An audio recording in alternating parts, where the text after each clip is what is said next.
Three, two, one. Good morning, everybody. This is uh, Tesfa from CMP 338, and this is a presentation I'll be going over today. Uh, this would be a review presentation, and excuse me if I sound a little bit slurred right now. It's kind of early in the morning, and let's just get started. Uh, so this is Lehman College, Spring 2020, CMP 338. It's a review presentation. This presentation will go over the purpose of this casual review that we'll have sometime before the exam. The review will go over the topics necessary to pass CMP 338. Pray, hope, and believe in each one of us. So let us begin. And like I said, please excuse the typos. I typed this up at 4:30 a.m. and I just had some Bustelo. So let's continue. All right, so let's pause, breathe, and relax. Let's do this now. Let's call our attention to the breathing, relax for a moment before we continue. So let's breathe in and breathe out and do this 6 times.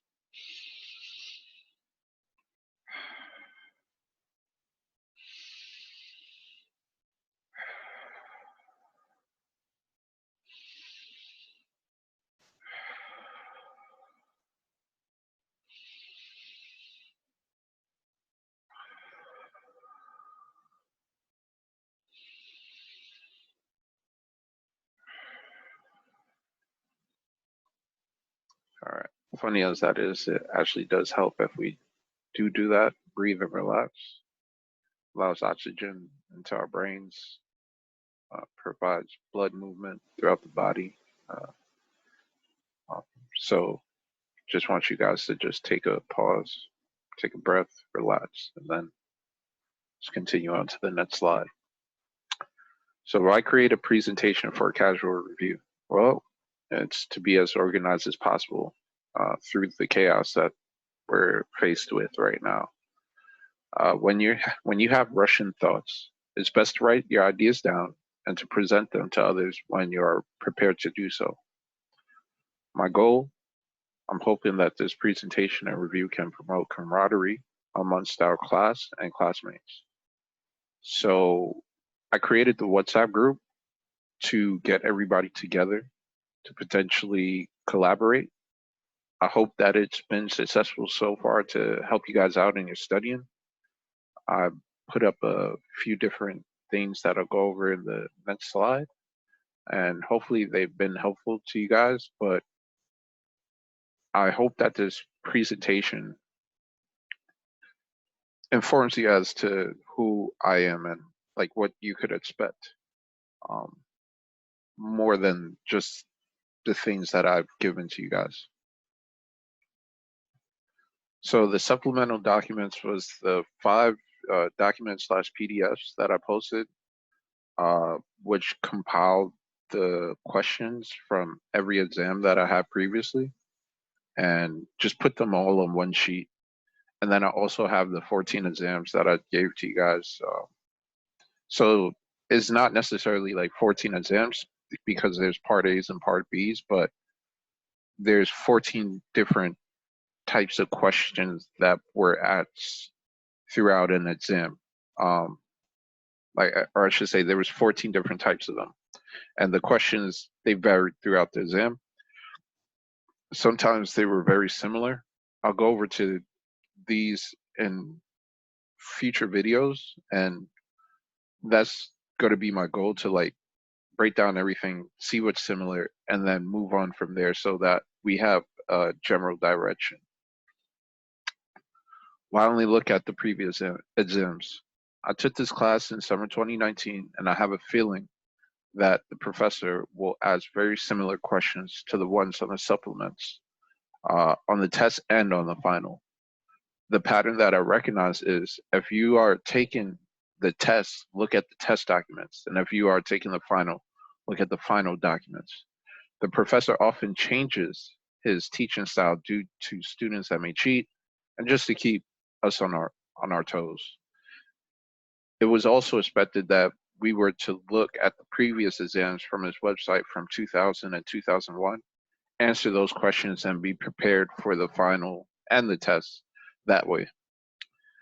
So I don't know how many of you have been keeping up with that, but I know for the most part that a lot of you have been. So those that have been are much better off than those who have not. But hopefully this review encompasses everybody so that we could get everybody on the same page as far as being ready for the test and the final. Um, just so you know, I think the last day of classes is the 15th, and the last day of the finals is the 22nd. Finals week is the May 16th to the 22nd, and yeah, we have about, I would say, probably 2 weeks, maybe 3 weeks, and I'm hoping that we could just do enough questions that we have everybody prepared. What's the biggest challenge with this? The biggest challenge this semester was transitioning to online learning. I hope that regardless of what we may face, that we are prepared to deal with whatever questions we may need to answer. And the biggest challenge I have is how do I reach all my classmates and mentors to be successful? So within these like 3 weeks to necessarily a month to prepare, how can I be successful and also help others be successful at the same time? So there's a thing where when you face something that you never done before, it's not that it's new to you, but it's just something that you never encountered before in the way that you're encountering it. So I've faced this class before, and there's others that have not taken this class and don't know necessarily what to be prepared for. Honestly, the it's the exams that I gave you is pretty much what he's going to ask you. He's going to ask you something similar to those exams.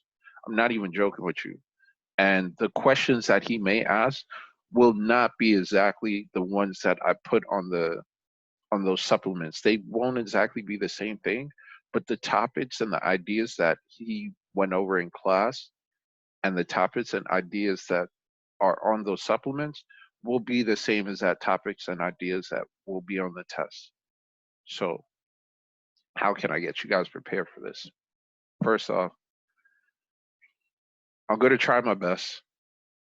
And let me start by, going over this. What is this in front of you guys' face right now? So I have to call your attention. I got to create a story. I want to give you guys a laugh, and I want to draw out your emotions. So what does this mean? Uh, so I don't know if you guys have seen this photo before, but do y'all feel like this in CMP 338? Um, I know that's me right there with my coffee some days, and I just sit in class and I go, things will be fine, because even though I smell the embers and I see the charred floor, uh, I know that things will be fine. Why are we grinning while our house is burning down? So, um, this gentleman here is grinning because he knows that things will be fine. Um, it's not because he has a nice cup of coffee or he has his nice hat on. It's because uh, he has faith. He believes. He believes in something. Maybe there's something over there that we're not seeing. Maybe he has a significant other. Oh my gosh, that's so dark. And they're just sitting in the fire. But maybe there's something that we're missing. That's the whole idea behind this. So there's something that is going on in this person's, mind that we don't necessarily see. And this is fine. It's just his call to attention that, he needed that realization that even though there's so many things going on around him, he needs to verbalize like this is fine. So I needed to create this to reinforce the fact that I believe, we all believe, like we have faith in each other and we have faith in ourselves. I'll be honest. I had the same faith in summer 2019 and I failed. I failed this class in summer 2019. There's a reality check. And there's others in the class that are retaking it after failing the summer too. But and some people are just taking it just to take it over again. But I'm about to pass this class the next time around. And for those people and the people that I know in class and everybody that I'm just meeting for the first time and I never met before, it's just I just want to help somehow. Like I don't know. I want to help myself and I want to help you and I want to just do everything in my power to make sure that everybody around me does well. If there's nothing to lose, then why are we even scared? Like if we go into these two exams and we fail, we don't even have to accept the grade from what the professor told us. All we have to do is just not accept it and just try again. But I need your help. I'm a philosophy minor and I find life befuddling sometimes. I'm very confused. Should I just binge watch Netflix, play video games like, Dark Souls, or just chill on Reddit subforums to get a good laugh? I don't know. But I'll be honest once again. I never wanted to be a computer scientist. I never wanted to go into the major. The amount of work necessary to become proficient is ridiculous. I lacked the passion to do so, like even back in the days when I was a little bit younger than I am now. I didn't know necessarily what I wanted to do, but I'm back now and I have the aptitude to do the work. So I want to, and I want to make everybody successful. But remember, mine is a terrible thing to waste. So if we just put our minds on something that's positive, we'll get a positive outcome. If we put our minds in a place that'll be forgotten over time, then it's just all those things that we have in our mind is forgotten.